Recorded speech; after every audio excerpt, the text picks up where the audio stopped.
Escute a palavra de Deus com o pastor Heraldo Gueiros. Meus amados irmãos, nós estamos vivendo um tempo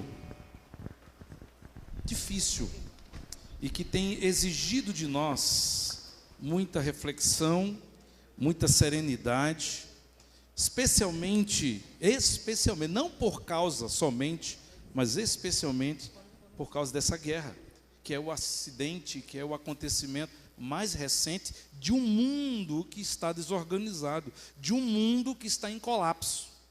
Todos os dias nós vemos e assistimos matérias e reportagens que mostram o quanto esse mundo geme, o quanto esse mundo está sem direção. Um carro desgovernado na ladeira na Miravânia, sem ninguém na direção. Difícil. Então chega uma situação como essa da guerra de Israel contra o Hamas, isso só joga mais tempero, isso só se intensifica. Mas nós estamos vindo de muitos momentos, de anos atrás, de meses atrás, que mostram o quanto esse mundo está sem rumo e sem direção. As perguntas que eu mais tenho ouvido ao longo desses 8, 9 dias de conflito, já que mexeu com Israel, é pessoas ligando e mandando mensagem dizendo assim: pastor, o que devemos pensar? O que isso tem a ver conosco? E agora, daqui para frente, o que é que nós podemos esperar? Isso me fez lembrar da passagem de Mateus capítulo 24. Não é um tema fácil, não é um tema que se esgota num único sermão, mas eu tentarei ser o mais breve e conciso possível, para que a gente possa entender o que é que essa guerra em Israel tem a ver com os sinais dos últimos tempos e da volta de Jesus. Muito obrigado, meu presbítero. Ele tomou minha água, me deixou sem água, mas ele voltou para devolver água. O senhor é uma benção, viu? Muito obrigado. Eu pegava o senhor depois, se eu ficasse sem água no meio do sermão.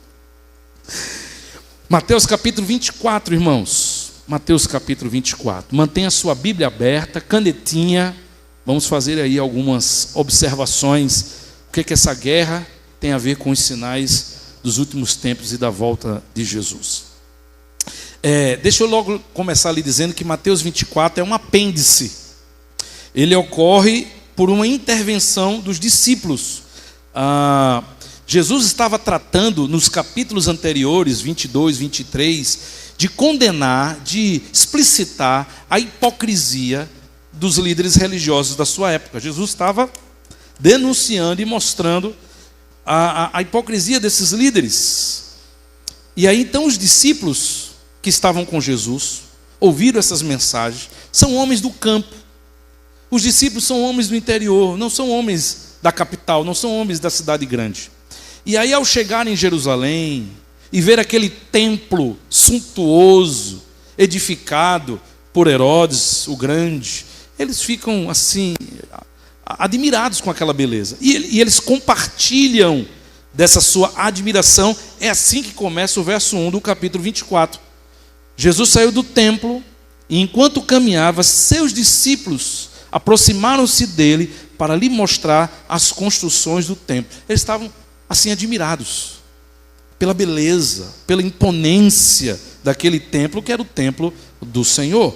Ao dizerem isso, Jesus então expressa uma profecia sobre aquele templo.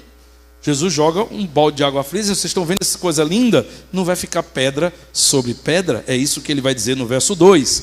Vocês estão vendo tudo isto? Perguntou ele. Eu garanto que não ficará aqui pedra sobre pedra, serão todas derrubadas. Isso é uma profecia que Jesus estava falando acerca do templo. Bem, os discípulos ficam profundamente intrigados com isso, mas eles se calam.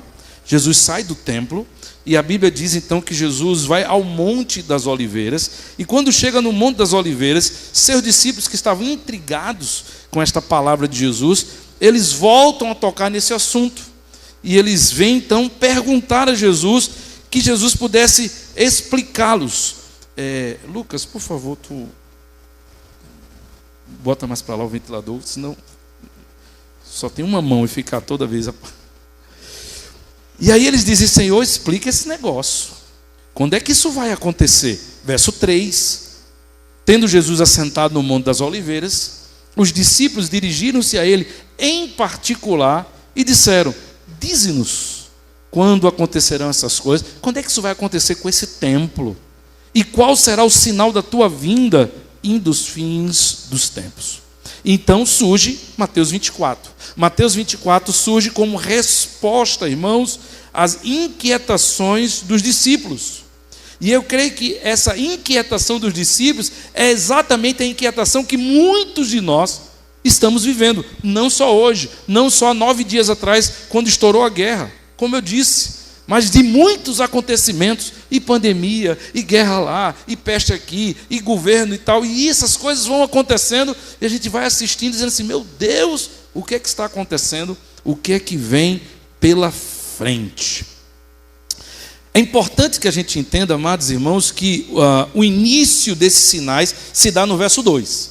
Jesus vai dar aos discípulos um cronograma, um roteiro.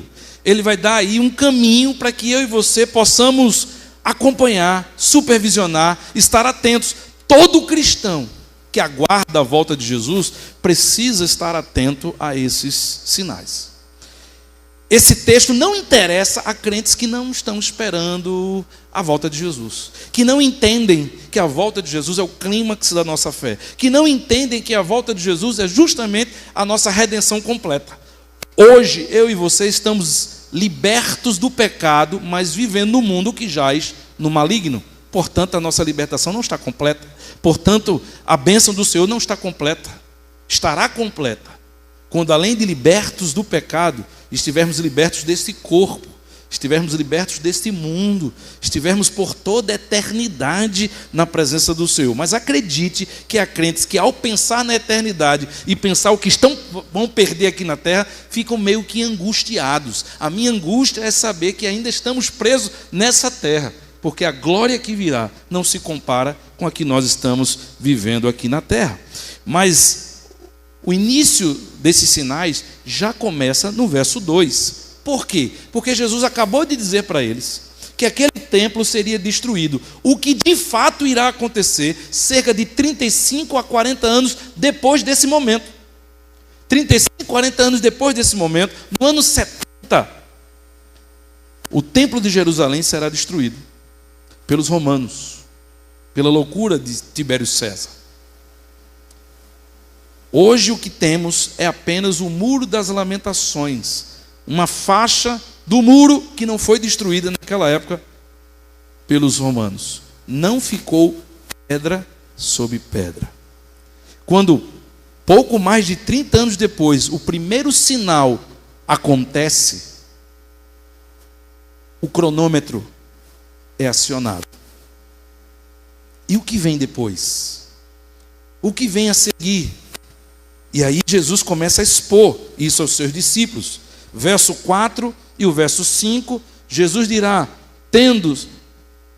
verso 4, e Jesus respondeu: cuidado que ninguém vos engane, pois muitos virão em meu nome, dizendo eu sou Cristo, e enganarão a muitos. O segundo sinal, irmãos, que Jesus então diz aos seus discípulos que haverá como sinal da sua volta, é o engano religioso. Vede que ninguém vos engane.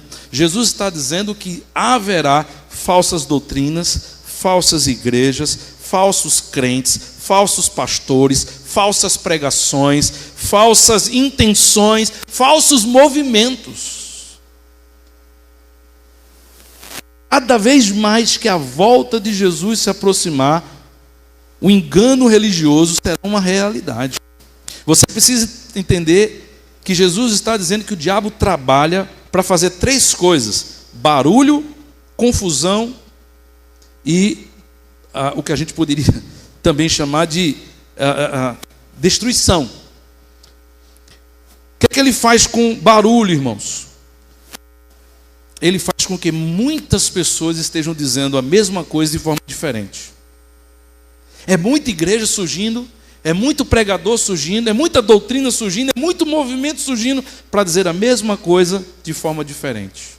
Imagine o que é Jesus entregar uma chave que abre uma porta. Aí o diabo vem e fala: abre mais portas e lhe entrega um molho de chaves, e agora você não sabe mais qual é a chave que abre qual é a porta. A confusão. Para que você não saiba qual é a verdade. Para que você não tenha certeza do que realmente você deve crer e você deve fazer. Tudo isso para trazer distração. Porque em vez de você se preocupar em olhar os sinais, você começa a ver a disputa que existe entre as denominações, você começa a ver a perseguição que ocorre ali, a denominação tal aceita tal que fala contra a política, e você vai se distraindo com os acontecimentos, porque todo dia uma coisa nova surge, para que eu e você tenhamos a nossa atenção capturada. Barulho, confusão e distração. Isso significa, amados irmãos, e está profetizado a eficiência dessa estratégia do diabo. Veja que ele termina dizendo: e enganarão a muitos. Verso 4 ele termina dizendo: e enganarão a muitos. Muitos não seguirão a verdadeira doutrina, muitos não seguirão a simplicidade do evangelho, muitos não ouvirão pregadores que falam a verdade, porque existem muitos outros pregadores e igrejas de doutrinas e movimentos que são muito mais legais, muito mais contemporâneos, que trazem as respostas que as pessoas querem ouvir hoje, que está na pauta hoje, que tem mais engajamento nas redes sociais hoje, que atrai mais multidões hoje, porque as pessoas estão interessadas hoje. Tendo dito isso, amados irmãos, Jesus continua e dá um terceiro sinal. Versos 6 e 7. Olha o que ele diz: vocês ouvirão falar de guerras e rumores de guerras, mas não tenham medo. É necessário que tais coisas aconteçam, mas ainda não é o fim. E aí o terceiro sinal que Jesus compartilha conosco, com seus discípulos, é o aumento das guerras. Entenda bem isso. Sempre existiram guerras. As guerras existem como consequência do pecado na vida do homem. Portanto, o sinal não é haver guerras. O sinal que Jesus está dizendo é o aumento das guerras. É o aumento da intolerância entre as pessoas. É o aumento da brutalidade e da perversidade nas guerras. Porque isso acontece. Por que a gente vê cada vez mais hoje as pessoas sendo capazes de fazer o que temos visto sendo feito na Ucrânia, sendo feito lá na Nigéria, em todos os lugares onde está tendo guerra agora, não somente lá em Israel. É porque o espírito do anticristo, irmãos, ele vai invadindo os corações e as mentes, não só dos líderes religiosos, mas dos povos. Esse sentimento mau, esse sentimento perverso, esse desejo de dominação, de escravização, vai se espalhando. Deixa eu dizer uma coisa para você, dados históricos. Só no século XX, nós tivemos mais mortes do que em 19 séculos. No século XX, nós tivemos 2 grandes guerras mundiais. A primeira em 1914, que foi até 1918, morreram 30 milhões de pessoas. A segunda foi em 1939 e foi até 1945 e morreram 60 milhões de pessoas, dos quais 6 milhões foram judeus. De uma população de 9 milhões, 6 milhões de judeus foram dizimados na Europa durante o período da Segunda Guerra Mundial. Amados irmãos, só no século 21, hoje, atualmente, acontecem cerca de 50 guerras e conflitos ao redor do mundo, envolvendo hoje 38 países, e guerras com requintes de crueldade. Guerras com requintes de crueldade. Ainda no verso 7, você verá que o Senhor Jesus coloca um outro sinal.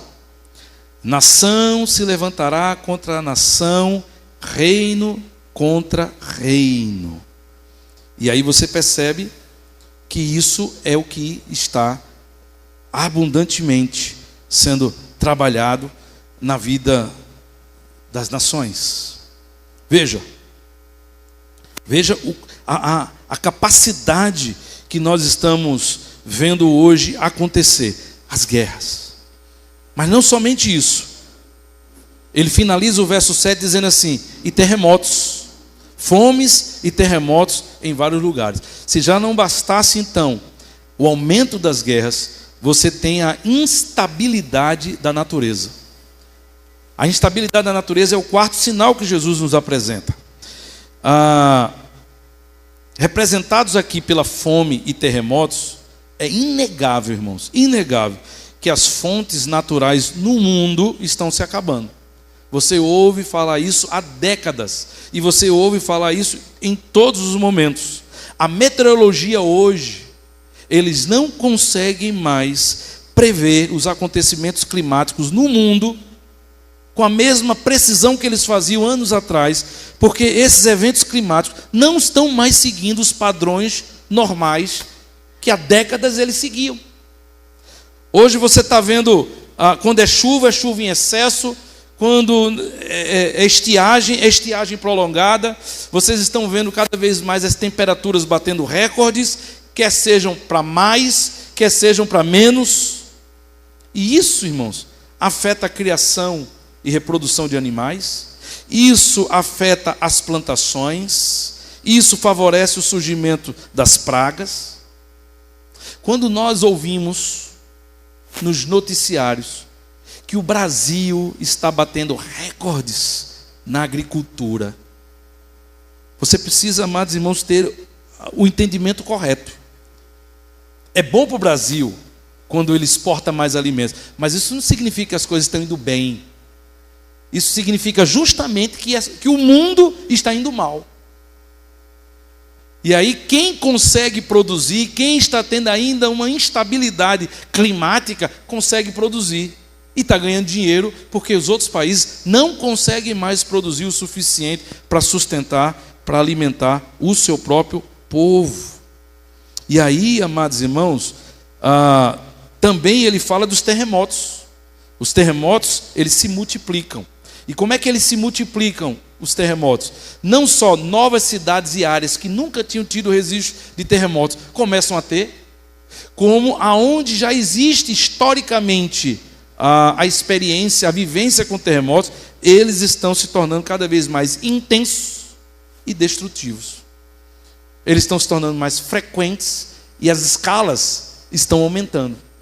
O próximo terremoto, a tendência é sempre ser maior e mais intenso do que o último terremoto. E por mais que seja devastador e assustador as guerras, ou a fome, ou os terremotos, principalmente para quem está vivendo, porque eu estou falando de dados que a gente está fora. Brasil não tem histórico de terremoto, Brasil não está em guerra, Brasil não está passando fome, está alimentando o mundo. Para quem está vivendo isso, isso é real, isso é atual, isso é aflitante, é devastador. Mas eu quero dizer para você que o verso 8, Jesus diz assim: mas tudo isso será o início das dores. Por mais que seja assustador e devastador, principalmente para quem está vivenciando essas coisas, Jesus deixa claro que elas não são os sinais decisivos. Jesus não vai voltar por causa da guerra. Jesus não vai voltar por causa da guerra com Israel, ou com a Ucrânia, ou com quem quer que seja. Jesus não vai voltar porque houve um terremoto agora que matou 2.000 pessoas no Afeganistão. Mais um. Não é por causa dessas coisas. Essas coisas são sinais que deixam claro, é uma prévia de que dias piores ainda virão. Mas Jesus continua, irmãos. E aqui eu quero sair um pouco de Mateus 24, e eu quero ir para Lucas capítulo 21, verso 11, porque há uma narrativa, há um complemento, há uma informação que Lucas coloca que Mateus omitiu. Lucas 21 é a passagem paralela. Aquilo que Jesus está falando em Mateus 24 está na passagem paralela de Lucas 21, verso 11. Olha o que Lucas vai dizer: haverá grandes terremotos e fomes. Mateus falou isso, mas Lucas, como médico, foi mais atencioso a uma outra informação de um outro sinal que Jesus falou: haverá também pestes em vários lugares. Pestes em vários lugares. E eu gostaria de fazer aqui uma comparação. Pense bem. As epidemias, irmãos, elas fazem parte da história da humanidade. Ok? Não tenha dúvida. Mas é inegável a intensidade e a frequência que elas estão tomando. Quem se esquece do século XIX, quando houve a peste negra, e a peste negra dizimou quase 1/3 da Europa. Quem pode esquecer a febre amarela, que aconteceu no início do século passado e que também matou milhares. Década de 80, o ebola lá na África foi contido, mas dizimou muitas pessoas. Década de 90, a cólera. Vocês devem lembrar da cólera, quando muitas das nossas escolas tiveram que correr e colocar pias e tal, que lembrem aqueles que tinham suas crianças ou eram alunos, e a gente tinha que estar lavando as mãos. Década de 90. E quando chega agora, amados irmãos, a pandemia, que todos nós vivenciamos e matou milhões de pessoas ao redor do mundo.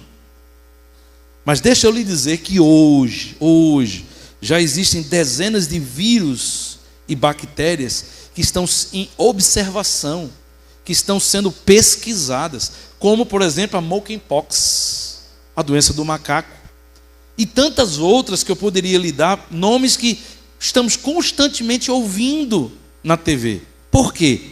Porque é certo que muito em breve novas epidemias virão. Sinais da multiplicação das pestes. Mas Jesus continua ainda no verso 11, amados irmãos, nos dando aqui em Lucas, do 21:11, uma outra coisa que Mateus também não coloca. Olha o que ele vai dizer na parte final do verso 11. Preste atenção nisso. Haverá pestes em vários lugares e acontecimentos terríveis e grandes sinais provenientes do céu. E esse sinal aqui, amados irmãos, sinais dos céus. Ainda que seja profundamente difícil e polêmico decifrar esses sinais, eles existem. Eles existem. E eles estão aumentando.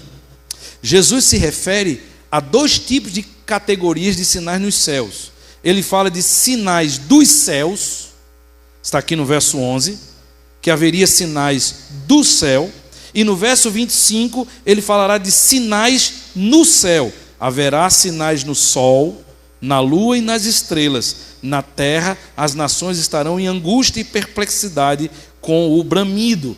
Então são 2 categorias de sinais que Jesus está falando, que cada vez mais estão aumentando. Sinais dos céus e sinais nos céus.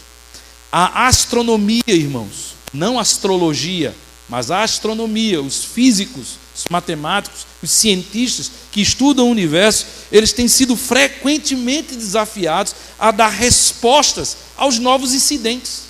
Nem todos os incidentes são colocados, às vezes, na TV, às vezes quando é uma coisa visível, uma coisa que todo mundo vai se questionar, mas todos os dias, todas as semanas, estão acontecendo evidências de mudanças, de sinais no universo, nas estrelas, no cosmos.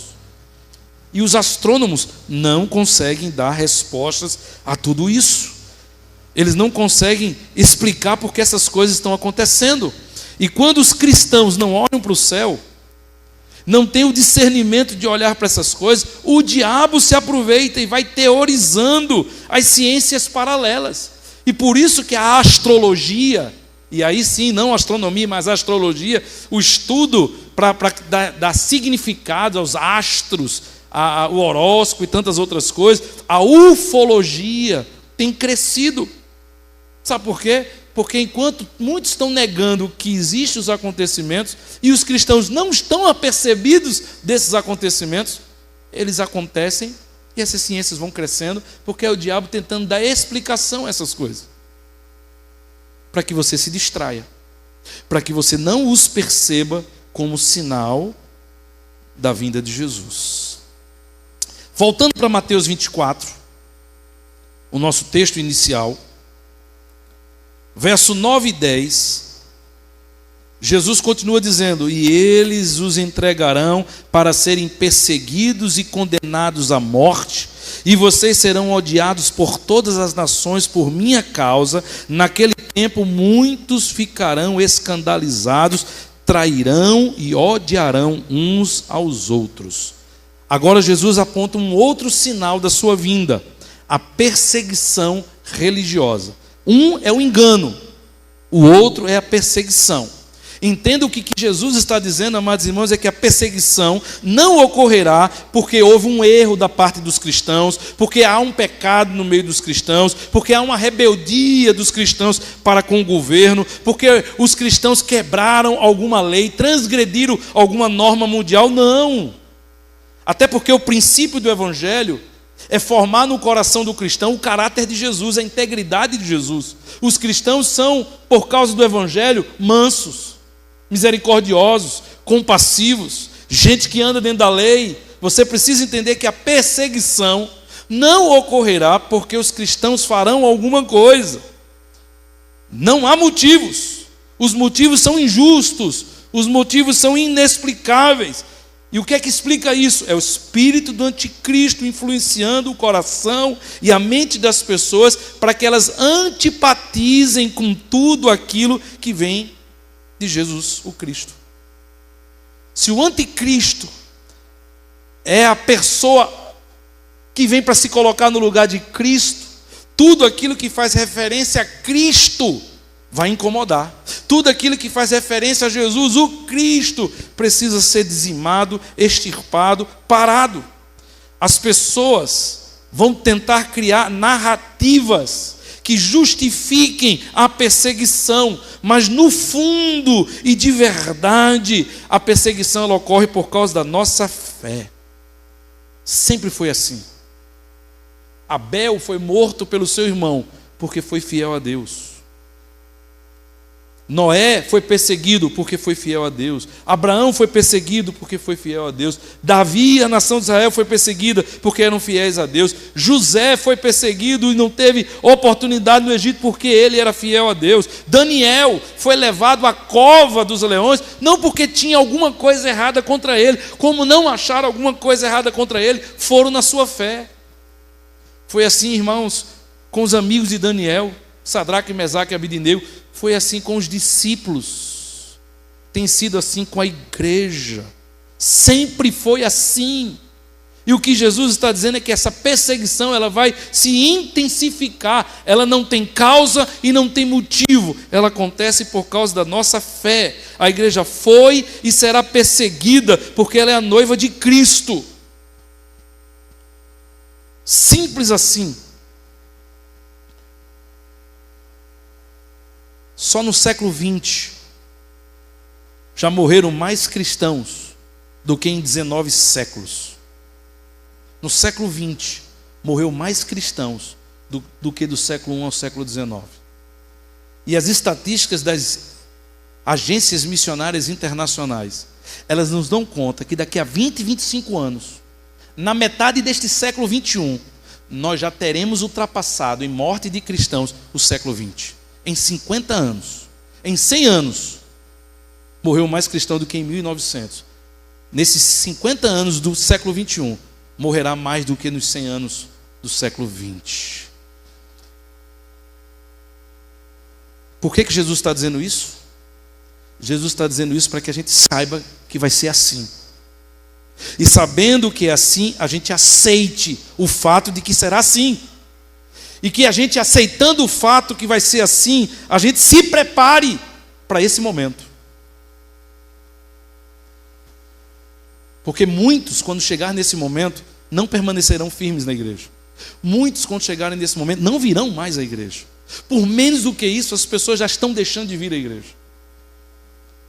Mas é preciso que o cristão que aguarda a volta de Jesus saiba que isto é um fato. Está acontecendo, vai aumentar, é inevitável. Nós precisamos aceitar esse fato e nós precisamos nos preparar para este fato. Já que ele não pode ser evitado, ele precisa ser encarado. E aí Lucas, no capítulo 21, verso 12 e 13, que nós estávamos nesse texto paralelo, Jesus dirá assim que esta é a oportunidade que eu e você teremos de, ao sermos presos, julgados e condenados, podermos dar testemunho da nossa fé. Os mártires surgirão todas as vezes quando quiserem nos perseguir e nos calar, e a nossa fé falar mais alto, e a nossa fidelidade a Deus falar mais alto. O nosso papel, irmãos, disse Jesus, é dar testemunho, se necessário, com as nossas próprias vidas. A perseguição, a hora, em alguns lugares será física, em outros momentos, em outros lugares será política, em outros momentos, talvez como um país como o nosso, onde tudo é muito mais camuflado, é uma perseguição ideológica. Você não apanha e você não vai preso, mas você é coibido, inibido de pensar, você é calado, você é ameaçado e controlado no seu direito de fala, na sua liberdade religiosa. É uma perseguição ideológica. E isto é uma pauta mundial. Os cristãos, eles precisam ser silenciados. O evangelho precisa ser dificultado. Mas Jesus continua, irmãos. Jesus continua. Eu estou tentando ser resumido com vocês. Verso 12. E ele diz assim: devido ao aumento da maldade, em outra versão diz da iniquidade, porque o aumento da iniquidade, o amor de muitos se esfriará. E aqui nós temos um outro sinal, o esfriamento da fé. Para mim, esse é um dos sinais mais perigosos que existem. Mais do que guerras, mais do que fomes, mais do que pestes, mais do que sinais, mais do que perseguição, é o esfriamento da fé. Porque eu entendo, amados irmãos, que o esfriamento não significa necessariamente o esvaziamento das igrejas e dos cultos. Pode haver esfriamento com a igreja cheia. Pode haver esfriamento com o Brasil tendo 33% de evangélicos, segundo o IBGE. O esfriamento não depende de igreja vazia. E o que é que Jesus fala sobre esfriamento? Esfriamento tem a ver, irmãos, com apatia, vida cristã apática, relaxamento na fé, falta de compromisso e responsabilidade, falta de prioridade com as coisas de Deus. É Deus sendo relegado ao segundo plano. É Deus na vida de muitas pessoas sendo visto meramente como um serviçal. Quando eu preciso, eu busco a Deus. É a ausência de crentes imitando a Cristo. É o número avassalador de crentes vivendo em conformidade com o mundo, imitando o mundo em vez de imitar a Cristo. É religião nominal. E o que é religião nominal? Você não deixa de ser cristão. Você continua se identificando como cristão e evangélico. Mas essa vida só funciona dentro da igreja, só nos finais de semana, só em dia de culto. Porque fora da igreja, no dia a dia, não interfere em nada na sua vida. Suas decisões não dependem da sua fé. Você toca a sua vida. É cada um por si. O materialismo e o consumismo prevalecendo sobre as nossas vidas. E isso está gerando, não só fora da igreja, mas dentro da igreja, uma geração que vive no meio de uma multidão, mas continua se sentindo solitária, sozinha, vazia, triste, infeliz. Crentes infelizes, crentes com crise, mesmo vindo para a igreja, por causa do tipo de vida que eles estão levando, uma vida individualista. Isso já é uma realidade. Olhe à sua volta, porque isso já é uma realidade. Amados irmãos, quase já não existe cristãos pacíficos e misericordiosos. E quando eu digo pacífico e misericordioso, é porque hoje tudo gera uma discussão, tudo gera desentendimento. As pessoas vão parando de falar umas com as outras, as pessoas vão saindo da igreja por qualquer motivo, as pessoas não se perdoam mais, as pessoas não querem mais trabalhar juntos.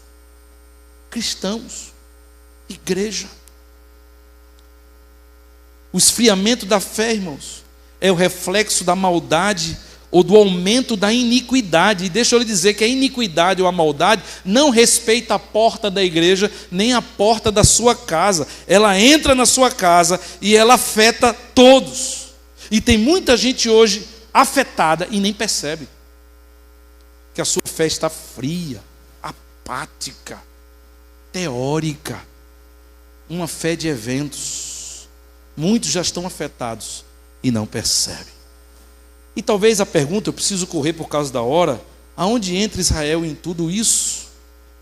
Israel também faz parte dos sinais, sim. As guerras, irmãos, elas são produzidas frequentemente por diversos atores. Uma guerra não é só produzida Hamas e Israel, mas existem muitos atores que nem estão direcionados na guerra, mas fazem parte da guerra, contribuem para a guerra, favorecem a guerra e tiram proveitos da guerra. Você precisa entender isso. Cada um está ali, cada ator está ali com o seu motivo. Existem indústrias que faturam com guerra. Porque quanto mais guerra, mais arma se vende, mais avião se vende, mais tanque se vende. Há pessoas que só ganham dinheiro se tiver guerra. Então elas estimulam que haja guerra. Existem países que se beneficiam de guerra, mesmo não estando lá. Sabe o que aconteceu com o Brasil? Por causa da guerra, Petrobras teve suas ações aumentadas. Por quê? Porque se o Oriente Médio é onde tem petróleo e está em guerra, todo mundo vai correr agora para comprar em quem não está na guerra. Quem produz petróleo se dá bem. Israel acabou de fechar um acordo com o Brasil para que o Brasil forneça carne. Porque a rota pela qual vinha carne não dá mais, porque agora está em guerra. O Brasil não vendia carne para Israel, vai passar a vender agora. Há países que se beneficiam da guerra. Existem pessoas, a mídia, ela precisa das notícias de guerra. Senão você não lê, senão você não acessa, senão você não clica, senão você não dá like. Pessoas e países e empresas empobrecem ou enriquecem com as guerras. Ideologias, ou elas se espalham ou elas são sufocadas por causa das guerras. Governos mudam por causa das guerras. Nós precisamos, irmãos, entender isso. Posto isso, se você olhar 30 anos atrás, for lá no Google e botar lá 30 anos atrás qualquer reportagem que falar sobre o Oriente Médio e Israel, você vai ver que há 30 anos atrás todos os países árabes eram inimigos de Israel. 30 anos se passaram e Israel esteve ao longo desses 30 anos construindo acordos diplomáticos, fazendo a paz com muitas nações do Oriente Médio. Hoje, 30 anos depois, você tem países do Oriente Médio, como por exemplo, Emirados Árabes, Egito, Bahrein, Sudão, que estão em paz com Israel. Relações diplomáticas e comerciais com Israel. O próximo país que já estava para fechar um acordo de paz com Israel era a Arábia Saudita, um dos principais países do Oriente Médio. Escute o que eu estou lhe dizendo. A Arábia Saudita, ela é inimiga do Irã e da Síria. Eles são concorrentes e inimigos. Portanto, não é interessante para países que são inimigos da Arábia Saudita que eles façam um acordo de paz com Israel, que também são seus inimigos. Para impedir que uma paz se estabeleça, países que têm esses grupos terroristas financiaram os grupos terroristas para que atacasse Israel e o acordo do paz parasse. Veja, de onde surgiu tanto dinheiro, tanto explosivo, tanto foguete para um grupo terrorista conseguir atacar uma nação, conseguir burlar a tecnologia de uma nação, e a guerra ainda já dura 9 dias e não tem prazo para acabar? Como é que pode? De onde surgiu esse dinheiro? Países, atores que tiram proveito da guerra. Mas deixa eu dizer uma coisa para você. O que eles ganham em atacar Israel? Daniel capítulo 9, verso 27, está profetizado por Daniel de que o Oriente Médio ia em paz com Israel. Portanto, não tanto a guerra contra Israel, não tanto a questão do Hamás ter atacado Israel, mas a tentativa de frustrar os acordos de paz naquela região. Ok? Muito mais por causa disso, porque a profecia diz de que haveria um acordo de paz. Olha o que diz o verso 27 de Daniel capítulo 9. Com muitos ele fará uma aliança que durará uma semana. No meio da semana ele dará fim ao sacrifício e à oferta. E numa ala do templo será colocado o sacrilégio terrível, até que chegue sobre ele o fim que ele está decretado. A profecia das 70 semanas de Daniel nos diz, amados irmãos, que haverá paz, que as nações árabes, que o Oriente Médio faria paz com Israel. Durante 30 anos isso estava acontecendo. E país após país estava fechando um acordo de paz. A próxima, que eu acabei de falar, seria a Arábia Saudita. Você precisa entender que o que está profetizado é que esse acordo de paz seria feito. Ele já está em andamento. E essa guerra com Hamás não vai mudar isso. Jerusalém foi a cidade na história mais destruída e reconstruída, porque Deus a colocou como um relógio no mundo. O Hamás será derrotado. E os acordos de paz voltarão, porque está profetizado. Porque países que outrora eram inimigos já estão em paz com Israel. Mas a construção dessa paz eminente, inevitável, que está profetizado que vai acontecer, está ligado a uma outra profecia que também vai acontecer, que é o surgimento da apostasia e do anticristo. Veja que no verso 27, há um pronome ali. Você consegue identificar qual é o pronome? O pronome é ele. Com muitos ele fará uma aliança que durará uma semana. Veja o que está indicando que esse príncipe, que esse governante, que haverá de surgir, ele será o pivô, ele será o grande articulador para que essa paz se estabeleça. O texto diz que ele fará aliança de uma semana e ele vai surpreender todas as pessoas, porque ele não vai cumprir essa uma semana de paz, ele vai rompê-la no meio.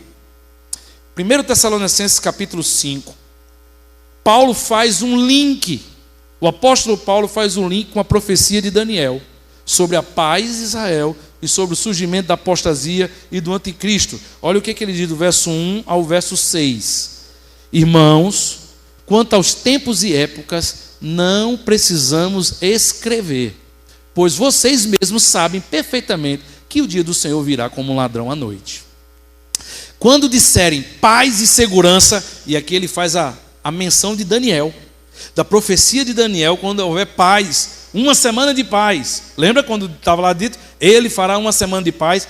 Quando disserem paz e segurança, a destruição virá sobre eles de repente. Porque diz Daniel que ele não cumprirá uma semana, no meio da semana ele romperá a paz. É um engodo, é uma mentira do anticristo. A destruição virá sobre eles de repente, como as dores de parto, a mulher grávida, e de modo nenhum escaparão. Verso 4. Mas vocês, irmãos, não estão nas trevas, para que esse dia os surpreenda como ladrão. Vocês todos são filhos da luz, filhos do dia, não somos da noite, nem das trevas. Portanto, não durmamos como os demais, mas estejamos atentos e sejamos sóbrios. A recomendação do apóstolo Paulo é: não se distraia. Você está no lugar certo para você estar atento. Não é admissível que a igreja, que é o lugar onde o meu coração e o seu coração constantemente deve ficar alerta e ser ministrado a respeito desses dias que virão, a gente esteja como o mundo, sem saber da palavra de Deus, sem enxergar os sinais, sem perceber o cumprimento, sem perceber como esse cenário mundial está se organizando. Amados irmãos, É por isso que o apóstolo Paulo faz a referência aqui no capítulo 5, mostrando o momento em que o anticristo se revelará, o cumprimento final das profecias de Daniel e a volta de Jesus. Esse anticristo ajudará a reconstruir o terceiro templo de Jerusalém.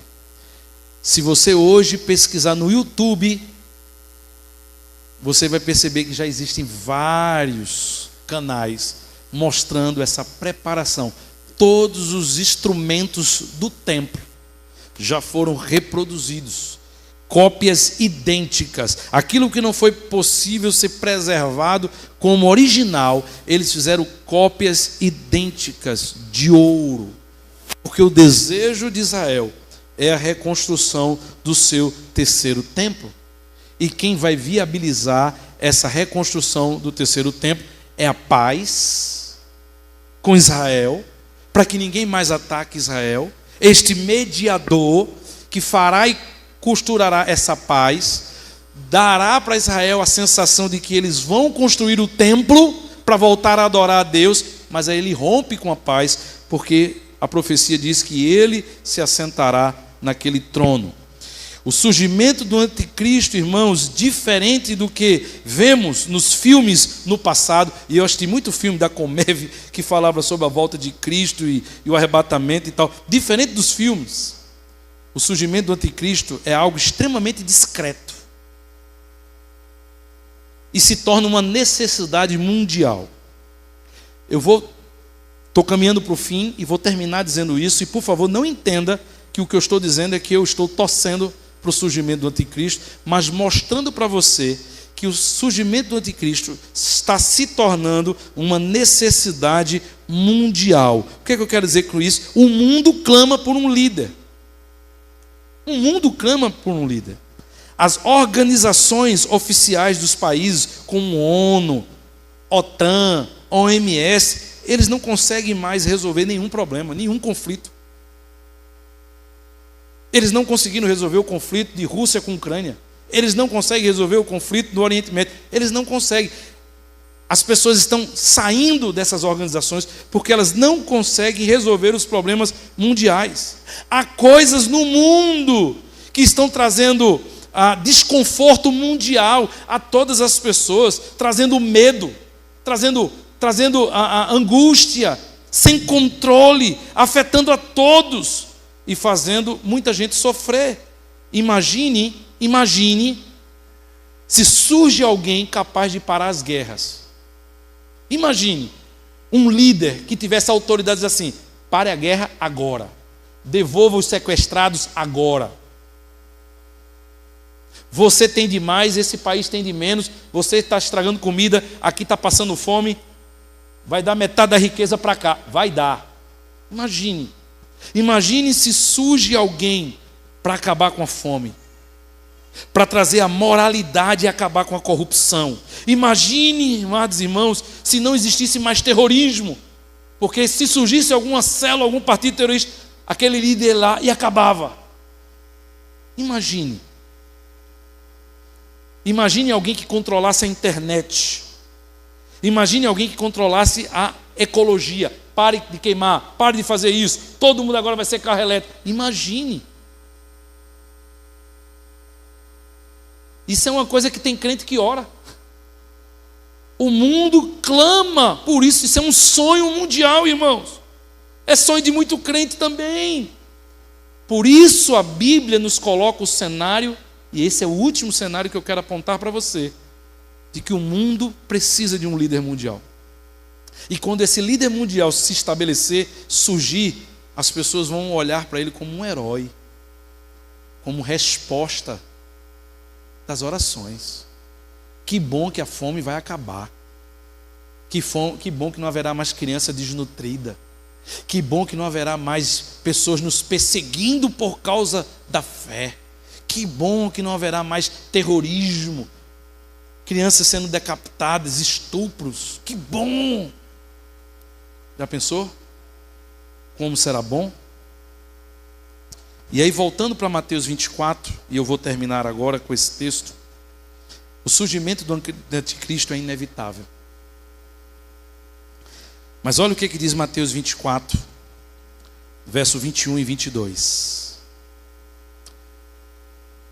Porque haverá então grande tribulação como nunca houve desde o princípio do mundo até agora, e nem jamais haverá. E se aqueles dias não fossem abreviados, ninguém sobreviveria. Mas por causa dos eleitos, por causa de mim e de você, esses dias serão abreviados. A graça e a misericórdia do Senhor está sobre o povo dele que está na terra. Enquanto o arrebatamento não vem buscar a igreja, o Senhor está abreviando e sustentando para que o pior não venha, porque eu e você ainda estamos aqui. Você não está livre desses acontecimentos mundiais, mas você precisa entender que eles poderiam ser muito piores se eu e você ainda não estivéssemos aqui. Portanto, pode piorar? Pode e vai. Verso 28 ao verso 31. Onde houver um cadáver, ali se ajuntarão os abutres.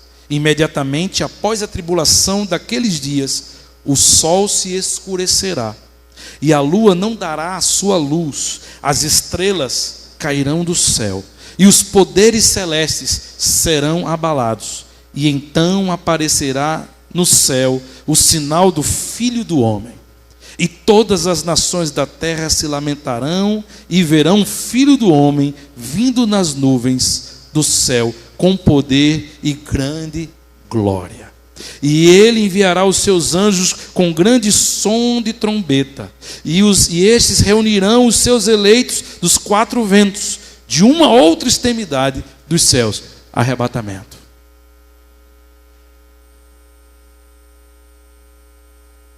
Quando esses acontecimentos de paz e sinais se estabelecerem, a igreja será arrebatada. Até lá, persevere, meu irmão. Fique esperto. Abra seu olho. Cuide da sua vida, para que a sua fé não esfrie, para que você não desista diante da perseguição, para que você não seja enganado pelas distrações e confusões do mundo, para que você não fique desesperado por causa dos acontecimentos do céu e no céu, das pestes, das pragas, dos terremotos. E eu finalizo verso 42 ao verso 44, o Senhor Jesus dizendo: portanto vigiem, porque vocês não sabem em que dia virá o seu Senhor. Mas entendam isto: se o dono da casa soubesse a que hora da noite o ladrão viria, ele ficaria de guarda, e ele não deixaria que sua casa fosse arrombada. Assim vocês também precisam estar,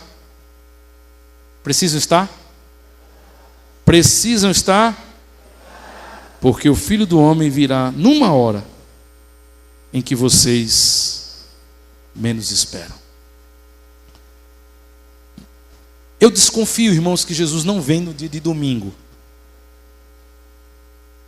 É mais fácil vir na segunda, na terça. Provavelmente ele não vem no domingo, talvez nem no sábado, porque muitas igrejas têm programação desse sábado. Eu não penso que Jesus virá logo após uma guerra estourada e as atenções, os holofotes, não. Os acontecimentos vêm, nos despertam, deixam a gente vigiando, esfria-se, as pessoas esquecem, mas não aquele que espera a volta de Jesus, não aquele que é filho de Deus, não aquele que é servo do Senhor. O mundo esfria e é tomado de surpresa.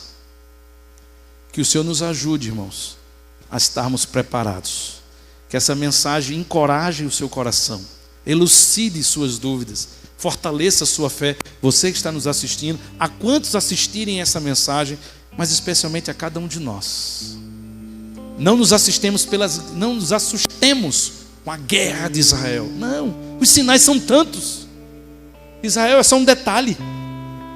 Há muitas outras coisas que estavam acontecendo que você nem sabia, como a paz, como a construção do terceiro templo, como o surgimento de um mediador. E quantos mediadores têm surgido para promover essa paz? Vai acontecer, é inevitável, está acontecendo. O que prova que o nosso Senhor está próximo. Maranata, Maranata.